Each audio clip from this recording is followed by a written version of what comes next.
ಸಾಬಣ್ಣ ತಳವಾರ್ ಗಮನ ಸೆಳೆಸುತ್ತದೆ. ಸನ್ಮಾನ್ಯ ಸಭಾಪತಿಗಳೇ, ಉತ್ತರ ಕರ್ನಾಟಕ, ಹಿಂದುಳಿದ ಕಲ್ಯಾಣ ಕರ್ನಾಟಕದಲ್ಲಿ ಅಪೌಷ್ಟಿಕತೆ ಕಾರಣದಿಂದ ಹೆಣ್ಣು ಮಕ್ಕಳ ಬೆಳವಣಿಗೆ ಕುಂಠಿತವಾಗಿ ತಾಯಂದಿರ ಮರಣ ಸಂಖ್ಯೆ ಹೆಚ್ಚುತ್ತಿರುವುದರಿಂದ ಪೌಷ್ಟಿಕ ಆಹಾರ ಪೂರೈಕೆ ಮಾಡಿ ಮಕ್ಕಳ ಮತ್ತು ತಾಯಂದಿರ ಮರಣ ಪ್ರಕರಣವನ್ನು ನಿಯಂತ್ರಿಸಲು ಕಟ್ಟುನಿಟ್ಟಿನ ಕ್ರಮಗಳನ್ನು ಕೈಗೊಳ್ಳಲು ಕುರಿತು ನಿಯಮ 72ರ ಅಡಿಯಲ್ಲಿ ನಾನು ಮಾನ್ಯ ಮಹಿಳಾ ಮತ್ತು ಮಕ್ಕಳ ಅಭಿವೃದ್ಧಿ ಹಾಗೂ ವಿಕಲಚೇತನ ಮತ್ತು ಹಿರಿಯ ನಾಗರಿಕ ಸಬಲೀಕರಣ ಸಚಿವರ ಗಮನವನ್ನು ಸೆಳೆಯುತ್ತೇನೆ.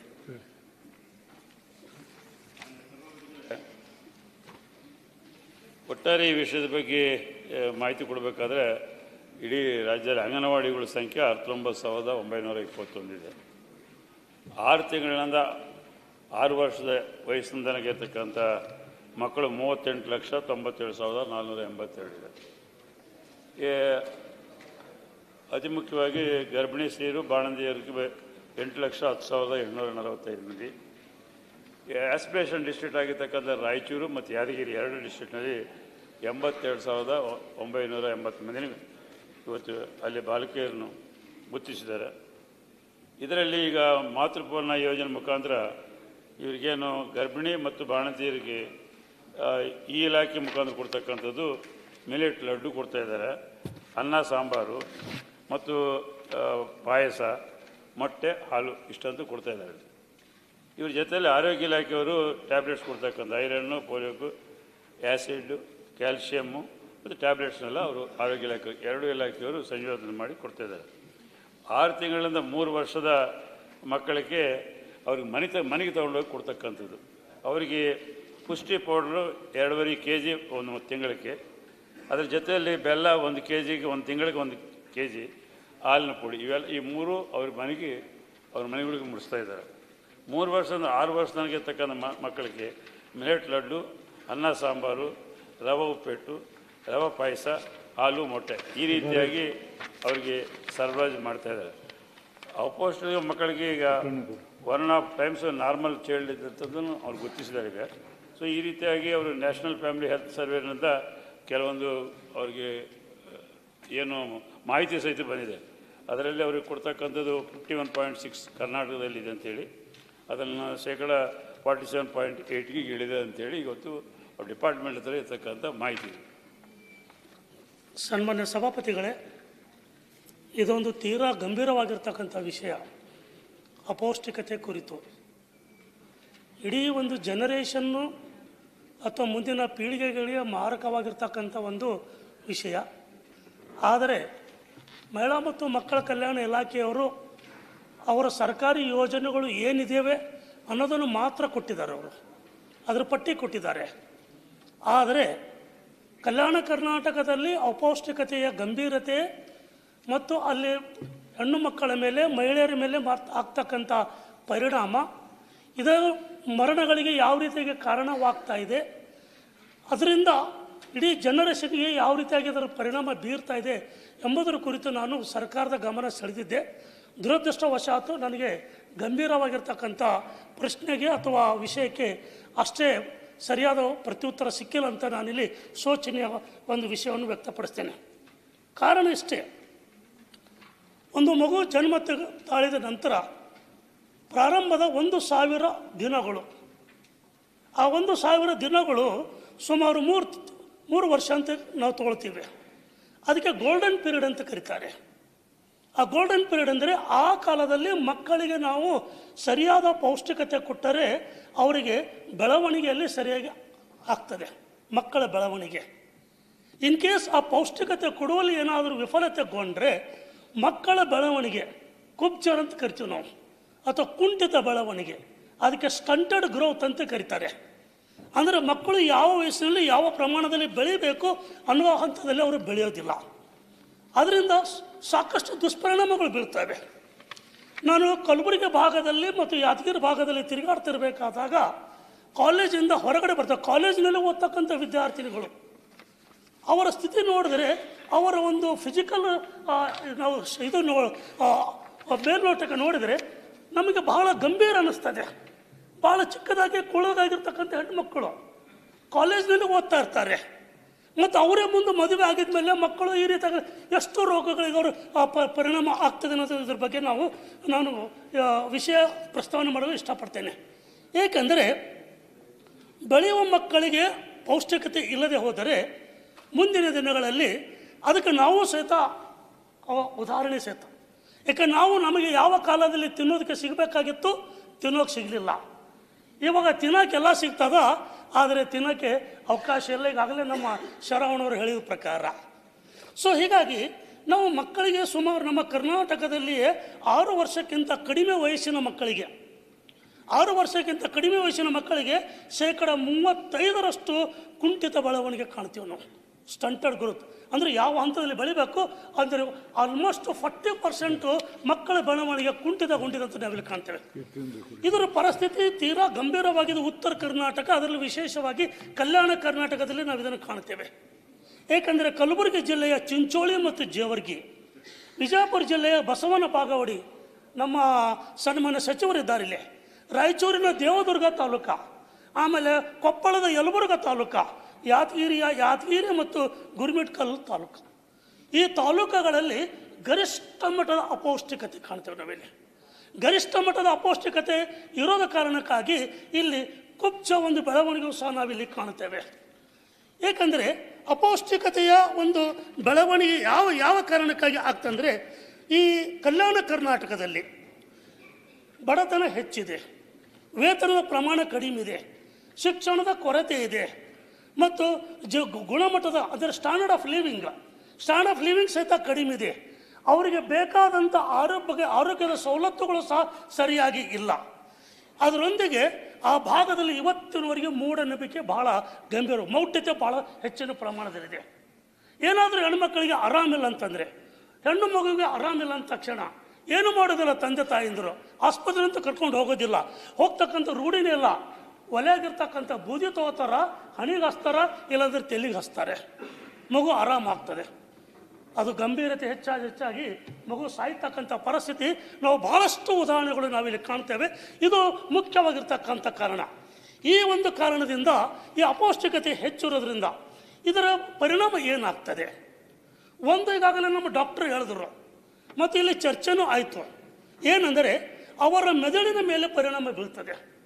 ಅಪೌಷ್ಟಿಕತೆಯ ಕಾರಣದಿಂದ ಮಿದುಳಿನ ಮೇಲೆ ಪರಿಣಾಮ ಅಂದರೆ ಮಿದುಳು ಯಾವ ಹಂತದಲ್ಲಿ ಬೆಳಿಬೇಕು ಮತ್ತು ಯಾವ ಹಂತದಲ್ಲಿ ಚುರುಕುತನ ಬರಬೇಕು ಅದಕ್ಕೆ ಬರೋದಿಲ್ಲ. ಇದರಿಂದ ಏನಾಗ್ತಂದರೆ ಮಕ್ಕಳಲ್ಲಿ ಮಂದ ಬುದ್ಧಿತನ ಹೆಚ್ಚಾಗ್ತದೆ. ಅಂದರೆ ಮಂದ ಬುದ್ಧಿತನ ಅಂದರೆ ಅವರು ಅಷ್ಟು ಸರ್ ಅದನ್ನೇ ಸರ್ ಕೊನೆಯದಕ್ಕೆ ಬರ್ತೀನಿ ಸರ್. ಅದೇ 2 ನಿಮಿಷ ದಯವಿಟ್ಟು ಅವಕಾಶ ಕೊಡಬೇಕು, ನಾವು ದಯವಿಟ್ಟು ಅವಕಾಶ ಕೊಡಬೇಕು. ಸೊ ಗಂಭೀರತೆ ಅದು ಹೇಳಬೇಕಾದ ಹೇಳಿದ ಮೇಲೆ ನಾನು ಕೊನೆಯದಾಗಿ ನಾನು ಸಲಹೆಗೆ ಬರ್ತೀನಿ ಸರ್. ಸೊ ಹೀಗಾಗಿ ಅಲ್ಲಿ ಮಕ್ಕಳ ಒಂದು ಮಿದುಳಿನ ಮೇಲೆ ಹೆಚ್ಚಿನ ಪರಿಣಾಮ ಬೀರ್ತದೆ.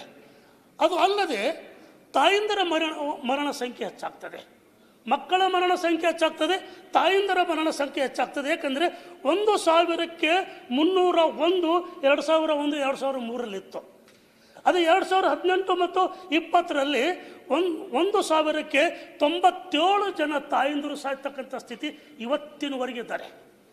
ಒಬ್ಬ ತಾಯಿ ಸತ್ರು ಸಹಿತ ಆ ತಾಯಿಯ ಜೀವಕ್ಕೆ ಮೌಲ್ಯ ಇದೆ. ಅಂದರೆ 97 ಜನ ಸಾಯ್ತಾರೆ ಅಂದರೆ ಅದಕ್ಕೇನು ಗೌರವ ಇಲ್ಲ ಸರ್, ಅದಕ್ಕೇನು ಬೆಲೆ ಇಲ್ವಾ? ಸೊ ಇದೇ ನಾನು ಗಂಭೀರತವಾಗಿ ಹೇಳ್ತಾ ಇರೋದು. ಅವಕಾಶ ತಾವು ಕೊಟ್ಟಿದ್ರೆ ಅದಕ್ಕಾಗಿ ನಾನು ಈ ವಿಷಯ ಮಂಡನೆ ಮಾಡ್ತೀನಿ. ಇನ್ನು ಶಿಶು ಮರಣ 2021ರಲ್ಲಿ 1,000 ಮಕ್ಕಳು ಹುಟ್ಟಿದ್ರಲ್ಲಿ 27 ಮಕ್ಕಳು ಸಾಯ್ತವೆ. ಅಂದರೆ 27 ಮಕ್ಕಳ ಭವಿಷ್ಯ ಈ ಅಪೌಷ್ಟಿಕತೆಯ ಕಾರಣದಿಂದಲೇ ನಾವು ಹೆಚ್ಚುತ್ತಾ ಇದ್ದೀವಿ ಅಂತ ಒಂದು ಸಂದೇಶರು. ಈ ಕಾರಣಕ್ಕಾಗಿ ಕಲಬುರಗಿ, ಯಾದಗಿರಿ, ಕೊಪ್ಪಳ, ರಾಯಚೂರು, ಬಾಗಲಕೋಟೆ, ಗದಗ ಈ ಜಿಲ್ಲೆಗಳಲ್ಲಿ ಬಹಳ ಗಂಭೀರ ಪರಿಸ್ಥಿತಿ ಇರೋದರಿಂದ ಸರ್ಕಾರವು ಇದಕ್ಕೆ ಬೇಕಾಗಿರ್ತಕ್ಕಂಥ ಸಕಲ ಸವಲತ್ತುಗಳು ಕೊಡುವುದಲ್ಲದೆ ಅದನ್ನು ಯಾವ ರೀತಿಯಾಗಿ ಇಂಪ್ಲಿಮೆಂಟ್ ಮಾಡಬೇಕು, ಇದು ತಾವು ಕೊಟ್ಟರೆ ಎಷ್ಟು ಮುಟ್ತಾ ಇದೆ, ಮುಟ್ಟಿದು ಎಷ್ಟು ಬಳಸ್ಕೋತಾ ಇದ್ದಾರೆ, ಇದರಿಂದ ಆಗಿರ್ತಕ್ಕಂಥ ಪರಿಣಾಮ ಏನು, ಇಂಪ್ಯಾಕ್ಟ್ ಏನಿದೆ, ಏನಾದರೂ ಅಧ್ಯಯನ ಮಾಡಿದ್ದಾರೆ ಇಲಾಖೆಯವರು ಅಥವಾ ಅಧ್ಯಯನ ಮಾಡಿ ಇದಕ್ಕೆ ಏನಾದರೂ ಪರಿಹಾರ ಕಂಡುಕೊಂಡಿದ್ದಾರೆ? ಯಾವುದೇ ಇಲ್ಲ. ಕೊಡ್ತಾ ಇದ್ರು ಸ್ಟ್ಯಾಟಿಸ್ಟಿಕ್ ನಾವು ಕೊಡ್ತೀವಿ, ನೀನು ಗವರ್ನರ್ ಹೆಸರಲ್ಲಿ ಕೊಟ್ಟು ನಾವೆಲ್ಲ ಸ್ಟ್ಯಾಟಿಸ್ಟಿಕ್ಸ್, ಇದನ್ನು ಅದೇ ರೀತಿಯಾಗಿರ್ತಕ್ಕಂಥ ಸ್ಟ್ಯಾಟಿಸ್ಟಿಕ್ಸು. ಇದಕ್ಕೂ ಕೇವಲ ಪ್ರೋಗ್ರಾಮ್ಗಳು, ಅಲ್ಲಿರ್ತಕ್ಕಂಥ ಕಾರ್ಯಕರ್ತರು ಎಷ್ಟು ಕೆಲಸ ಮಾಡ್ತಾ ಇದ್ದಾರೆ, ಅಂಗನವಾಡಿ ಟೀಚರ್ಸ್ಗಳು ಎಷ್ಟು ಮಾಡ್ತಾರೆ, ಆಶಾ ಕಾರ್ಯಕರ್ತರು ಯಾವ ರೀತಿ ಕೆಲಸ ಮಾಡ್ತಾ ಇದ್ದಾರೆ, ಆಮೇಲೆ ಜನರು ಯಾವ ರೀತಿ ಉಪಯೋಗ ಮಾಡ್ತಾ ಇದ್ದಾರೆ. ಮನೇಲಿ ತೊಗೊಳ್ತಾರೆ, ತೊಗೊಂಡಾಗಿದ್ಮೇಲೆ ಬೆಲ್ಲ ಕೊಡ್ತೀರಿ, ಆಮೇಲೆ ಕೊಬ್ಬರಿ ಕೊಡ್ತೀರಿ. ಹೆಣ್ಮಕ್ಳು ತಿನ್ನೋದೇ ಇಲ್ಲ, ಗಂಡು ಮಕ್ಕಳೇ ತಿಂತಾರಲ್ಲಿ, ಹೆಣ್ಮಕ್ಳು ತಿನ್ನೋದಿಲ್ಲ. ಅಂದರೆ ಅಲ್ಲಿ ಆ ರೀತಿಯಾಗಿರ್ತಕ್ಕಂಥ ಸ್ಥಿತಿ ಇದೆ. ಯಾಕಂದರೆ ಎಲ್ಲವನ್ನು ಗಂಡು ಮಕ್ಕಳಿಗೆ ಕೊಡಬೇಕು, ಹೆಣ್ಮಕ್ಳು ಕೊಡು. ಇವನ್ ನನ್ನ ತಾಯಿ ಸಹಿತ ಮನ್ಯಾಗ ಆರಾಮಿಲ್ಲ, ಆಸ್ಪತ್ರೆ ಹೋಗೋಣ ಅಂತಂತಂದರೆ ಇಲ್ಲಪ್ಪ, ನಮ್ಮ ಮನೆಗೆ ಬೂದಿ ಹಚ್ಕೊಂಡಿನ ಸಾಕಾರ ಮಾಡಿ. ಈ ಪರಿಸ್ಥಿತಿ ಇದೆ ಅಲ್ಲಿ, ಬಹಳ ಮೌಢ್ಯತೆ. ಸಭಾನಾಯಕರಂತೂ ಅದೇ ಭಾಗದವರಿದ್ದಾರೆ. ಹೀಗಾಗಿ ಇಲ್ಲಿ ಈ ಎಲ್ಲ ಪರಿಣಾಮಗಳು ಇರೋದ್ರಿಂದ ಅಪೌಷ್ಟಿಕತೆ, ವಿಶೇಷವಾಗಿ ಹೆಣ್ಣು ಮಕ್ಕಳ ಮೇಲೆ ಆಗ್ತಕ್ಕಂಥ ಪರಿಣಾಮ ಕುಬ್ಜ ಬೆಳವಣಿಗೆ ಇದೆ ಸರ್. ಅದು ಬಹಳ ಕುಬ್ಜ. 5 ಫೀಟ್ಗಿಂತ ಹೆಚ್ಚಿಗೆ ಯಾರು ಬೆಳವಣಿಗೆ ಕಾಣೋದಿಲ್ಲ ನಾವು. ನಮ್ಮ ಬೆಳವಣಿಗೆ, ನಮ್ಮ ಮಕ್ಕಳ ಬೆಳವಣಿಗೆ ಬಹಳ ವ್ಯತ್ಯಾಸ ಕಾಣ್ತೀವಿ ನಾವು. ಯಾಕಂದರೆ ಅದು ಪರಿಸ್ಥಿತಿ ಆ ರೀತಿ ಇದೆ. ನಾವು ಈ ರೀತಿ ಆದರೆ ಅಲ್ಲಿ ಭವಿಷ್ಯ ನಾವು ನಿರ್ಮಾಣ ಮಾಡೋಕ್ಕಾಗೋದಿಲ್ಲ, ಅಸಾಮಾನ್ಯತೆ ಹೋಗೋದಿಲ್ಲ. ನಾವೇನು ಮಾತಾಡಿದ್ರೂ ಅದಕ್ಕೆ ಬೆಲೆನೇ ಇರೋದಿಲ್ಲ. ಆ ಕಾರಣಕ್ಕಾಗಿ ಕೊನೆಯದಾಗಿ ವರ್ಷಕ್ಕೊಮ್ಮೆ ಆದರೂ ತಾಯಿ ಮಗುವಿನ ಆರೋಗ್ಯ ತಪಾಸಣೆ ಕಡ್ಡಾಯವಾಗಿ ಆಗಬೇಕು. ಇದು ಬಹಳ ಮುಖ್ಯವಾಗಿ. ಅಂದರೆ ತಾವು ಕೊಟ್ಟಂಥ ಈ ಎಲ್ಲ ಸವಲತ್ತುಗಳು ಪರಿಣಾಮ ಬೀರಿದ್ದಾವೋ ಇಲ್ಲವೋ ಅನ್ನೋದನ್ನು. ಎರಡನೇದು, ಅಂಗನವಾಡಿಗಳ ಮುಖಾಂತರ ಕೊಡ್ತಕ್ಕಂಥ ಎಲ್ಲ ಸವಲತ್ತುಗಳು ಪರಿಣಾಮಕಾರಿಯಾಗಿದ್ದಾವೋ ಇಲ್ಲವೋ ಅದರ ಬಗ್ಗೆ ಒಂದು ಮಾನಿಟರಿಂಗ್ ಇರಬೇಕು, ಅದಕ್ಕೊಂದು ಸೂಪರ್ವೈಸರ್ ಇರಬೇಕು. ಪೌಷ್ಟಿಕ ಆಹಾರದ ಕುರಿತು ಆರೋಗ್ಯ ವಲಯಕ್ಕೆ ಬೇಕಾಗಿರ್ತಕ್ಕಂಥ ಬಜೆಟ್, ಅದರ ವಿಶೇಷವಾಗಿ ಕಲ್ಯಾಣ ಕರ್ನಾಟಕಕ್ಕೆ ಹೆಚ್ಚಿನ ಅನುದಾನ ಕೊಡಬೇಕು. 8% ಅನುದಾನ ಆರೋಗ್ಯ ಇಲಾಖೆ ಕೊಡಬೇಕು. ಅದು ಸಾಮಾನ್ಯವಾಗಿ ಇದು ಬೇಡಿಕೆ ಇದೆ, ಆದರೆ ನಾವು ಎಷ್ಟು ಕೊಡ್ತೀವಿ ಅನ್ನೋದು ತಮಗೆಲ್ಲ ಗೊತ್ತಿದೆ. ಇದರ ಬಗ್ಗೆ ಗಂಭೀರವಾಗಿ ಯೋಚನೆ ಮಾಡಬೇಕು. ವಿಶೇಷವಾಗಿ ಜಾಗೃತಿ ಮೂಡಿಸಬೇಕು. ಸರ್, ಅಲ್ಲಿ ತಮಗೆ ಗೊತ್ತಿದೆ, ಲಂಬಾಣಿ ತಾಂಡಗಳಲ್ಲಿ ಮಕ್ಕಳು ಮಾರಾಟ ಮಾಡ್ತಾ ಇದ್ದಾರೆ. ಎಷ್ಟೋ ಜನ ಎಷ್ಟೋ ಸ್ಲಮ್ ಏರಿಯಾಗಳಲ್ಲಿ ಹಿಂದುಳಿದ ವರ್ಗದವರು, SC/ST ಜನಾಂಗ ತಮ್ಮ ಮಕ್ಕಳನ್ನು ಮಾರಾಟ ಮಾಡ್ತಾರೆ, ಹೆಣ್ಣು ಮಕ್ಕಳಿಗೆ ಮಾರಾಟ ಮಾಡ್ತಾರೆ. ಯಾಕೆ ಮಾಡ್ತಾರೆ ಅಂದರೆ ಅಲ್ಲಿ ಅವರಿಗೆ ಪೌಷ್ಟಿಕ ಆಹಾರ ಕೊಡೋಕ್ಕಾಗೋದಿಲ್ಲ, ಸೊಲೋದಕ್ಕಾಗಲ್ಲ ಅನ್ನೋದಕ್ಕಾಗಿ. ಇನ್ನು ಕೊನೆಯದಾಗಿ ಸರ್, ಆಶಾ ಜಾಗೃತಿ ಮೂಡಿಸಬೇಕು. ಮೂಢನಂಬಿಕೆ ಕುರಿತು ಆಶಾ ಕಾರ್ಯಕರ್ತೆಯರ ಸೇವೆಯನ್ನು ಸಂಪೂರ್ಣವಾಗಿ ಪರಿಣಾಮಕಾರಿಯಾಗಿ ಬಳಸಿಕೊಂಡು ಅಲ್ಲಿ ಇರ್ತಕ್ಕಂಥ ಅಪೌಷ್ಟಿಕತೆಯ ಒಂದು ಕಾರ್ಯಯೋಜನೆಗಳನ್ನು ಜಾರಿಗೆ ತರಬೇಕು. ಕೊನೆಯದಾಗಿ ಪೌಷ್ಟಿಕತೆ, ಆಹಾರದ ಉಪಯೋಗ ಇದು ಪಠ್ಯಕ್ರಮದಲ್ಲಿ ತರಬೇಕು. ಪಠ್ಯಕ್ರಮದಲ್ಲಿ ತಂದಾಗ ಅದರ ಮಹತ್ವ ಗೊತ್ತಾಗ್ತದೆ. ನಾವು ಏನು ತಿಂದರೂ ಯಾವುದು ನಮಗೆ ಅನುಕೂಲ ಆಗ್ತದೆ ಅನ್ನೋದ್ರ ಬಗ್ಗೆ ಪರಿಣಾಮಕಾರಿ ಬೀರ್ಬೇಕಂತ ಹೇಳಿ ತಾವು ಅವಕಾಶ ಕೊಟ್ಟದಕ್ಕಾಗಿ ಧನ್ಯವಾದ ನಾನು ಮುಗಿಸ್ತೇನೆ. ಸನ್ಮಾನ್ಯ ಸಭಾಪತಿಗಳೇ, ನಮ್ಮ ಸನ್ಮಾನ್ಯ ಸಚಿವರು ಮುಖ್ಯವಾಗಿ ಕಲ್ಯಾಣ ಕರ್ನಾಟಕ ಭಾಗ ಮತ್ತು ಆಸ್ಪಿರೇಷನ್ ಡಿಸ್ಟ್ರಿಕ್ಟ್ ರಾಯಚೂರು ಯಾದಗಿರಿ ಬಗ್ಗೆ ಹೇಳಿದ್ದಾರೆ. ಇದು ಅನೇಕ ಬಾರಿ ಅಲ್ಲಿ KDP ಮೀಟಿಂಗ್ನಲ್ಲಿ ಮತ್ತು ಎಲ್ಲ ಸಭೆಗಳಲ್ಲಿ ನಡೆದು ಭಾಳಷ್ಟು ಕೆಲವು ವರ್ಷಗಳಿಂದ ಭಾಗದಲ್ಲಿ ಅನೇಕ ರೀತಿಯಾದಂಥ ಈಗ IMRನಿಂದ ಆರೋಗ್ಯ ಇಲಾಖೆಯವರು ಅದರ ಬಗ್ಗೆ ಸರವಾಗಿ ಚರ್ಚೆ ಯೋಚನೆ ಮಾಡ್ತಾರೆ. ಲಾಸ್ಟ್ ಟೈಮ್ ನಮ್ಮ ಡಾಕ್ಟರ್ ಇವರು ಬಂದಾಗ, ನಮ್ಮ ದಿನೇಶ್ ಗುಂಡೂರಾವ್ ಬಂದಾಗ ಆ 2 ಜಿಲ್ಲಾ ಎಲ್ಲ ಆಶಾ ಕಾರ್ಯಕರ್ತರನ್ನೆಲ್ಲ ಕರೆದು ಮತ್ತು ಅಲ್ಲಿ ಬಂದಿರತಕ್ಕಂಥ ರಿಪೋರ್ಟ್ಗಳು ನೋಡಿ ಯಾವ ರೀತಿಯಾಗಿ ಅವ್ರಿಗೆ ಇನ್ಸ್ಟ್ರಕ್ಷನ್ ಕೊಡಬೇಕು ಕಳೆದ 1 ತಿಂಗಳ ಹಿಂದೆ ರಾಯಚೂರಿಗೆ ಬಂದು ಯಾದಗಿರಿ ರಾಯಚೂರನ್ನೆಲ್ಲ ಕರೆದು ಮಾತಾಡಿದೆ. ಸೊ ಅದರ ಜೊತೆಯಲ್ಲಿ ಈಗ ನಿಮಗೆ ಏನು ಬಾಣಂತಿಯದು ಇದೆಲ್ಲ ರೆಕಾರ್ಡ್ ಬೇಕಾದರೆ ಯಾವುದು ಆರೋಗ್ಯ ಇಲಾಖೆಗಳಿಂದ ನಮ್ಗೆ ಮಾಹಿತಿ ಸಿಗ್ತದೆ. ಈಗ ನೀವೇನು ನಡೀತಾ ಇಂಡಿಯನ್ ಕೌನ್ಸಿಲ್ ಆಫ್ ಮೆಡಿಕಲ್ ಇದರಿಂದ ಈ ICMR ಅವರು ಏನು ರಿಕಮೆಂಡೇಷನ್ಸ್ ಮಾಡ್ಯಾರೋ ಆ ರಿಕಮೆಂಡೇಷನ್ಸ್ ಪ್ರಕಾರ ಇವರಿಗೆ ಪೌಷ್ಟಿಕ ಆಹಾರವನ್ನು ಕೊಡ್ತಾಯಿದ್ದಾರೆ. ಸೊ ಅದರಲ್ಲಿ ಆಸ್ಪಿರೇಷನ್ ಡಿಸ್ಟ್ರಿಕ್ಟ್ ಇರ್ತಕ್ಕಂಥ ಪ್ರದೇಶ ತಾವೇನು ಈಗ ಮಾತಾಡಿದ್ವಿ, ಆ ಪ್ರದೇಶದಲ್ಲಿ ಈಗಾಗಲೇ 2024-25ರಲ್ಲಿ 14,591 ಮಕ್ಕಳು ಅಪೌಷ್ಟಿಕಗಳಿದ್ದಾರೆ ಅಂತೇಳಿ ಅವ್ರು ಗುರುತಿಸ್ಯಾರ. ಸೊ ಅವ್ರಿಗೆ ಏನು ಮಾಡ್ತಾಯಿದ್ದಾರೆ, ನಾರ್ಮಲಾಗಿ ಕೊಡ್ತಕ್ಕಂಥ ಮಕ್ಕಳಿಗೆ ಏನು ಕೊಡ್ತಾಯಿದ್ದಾರೆ ಆಹಾರ, ಅದಕ್ಕನ್ನು 1.5 ಟೈಮ್ಸ್ ಜಾಸ್ತಿ ಅವ್ರಿಗೆ ಕೊಡ್ತಾಯಿದ್ದಾರೆ 6 ವರ್ಷ ಒಳಗಿರ್ತಕ್ಕಂಥದ್ದು. ಹಾಗಾಗಿ ಆ 2 ಡಿಸ್ಟ್ರಿಕ್ಟ್ನಲ್ಲಿ ತಾವೇನು ಇವತ್ತು ಮಾತನಾಡಿದ್ವಿ, ಆ 2 ಡಿಸ್ಟ್ರಿಕ್ಟ್ನಲ್ಲಿ ಸ್ಪೆಷಲಾಗಿ ಅಟೆನ್ಷನ್ ಅಂತೂ ಸರ್ಕಾರ ಕೊಡ್ತಾಯಿದೆ. ಆರೋಗ್ಯ ಇಲಾಖೆದವ್ರು ನೋಡ್ತಾ ಇದ್ದಾರೆ ಮತ್ತು ಮಹಿಳಾ ಮತ್ತು ಮಕ್ಕಳ ಇಲಾಖೆಯವರು ಸಹಿತ ನೋಡ್ತಾ ಇದ್ದಾರೆ. ತಾವು ಹೇಳ್ತಕ್ಕಂಥ ವಿಷಯಗಳನ್ನೆಲ್ಲ ಗಮನಿಸಿ ಮುಂದೆ ಅವರಲ್ಲಿ ಅವೇರ್ನೆಸ್ ಬರ್ತಕ್ಕಂಥದ್ದು ಆಶಾ ಕಾರ್ಯಕರ್ತರ ಮುಖಾಂತರ ಕಾರ್ಯಕ್ರಮಗಳು ನಡೀತಾ ಇದೆ. ಅದರ ಜೊತೆಯಲ್ಲಿ ತಾವು ಬಜೆಟ್ ಒದಗಿಸ್ಬೇಕು. ಸಹಜವಾಗಿ ಈಗೇನು ಬೇಕಾಗುತ್ತೋ ಅದನ್ನೆಲ್ಲ ಬಜೆಟ್ ಒದಗಿಸ್ಲಿಕ್ಕೆ ಎಲ್ಲ ಪ್ರಯತ್ನ ಸರ್ಕಾರ ಮಾಡುತ್ತೆ.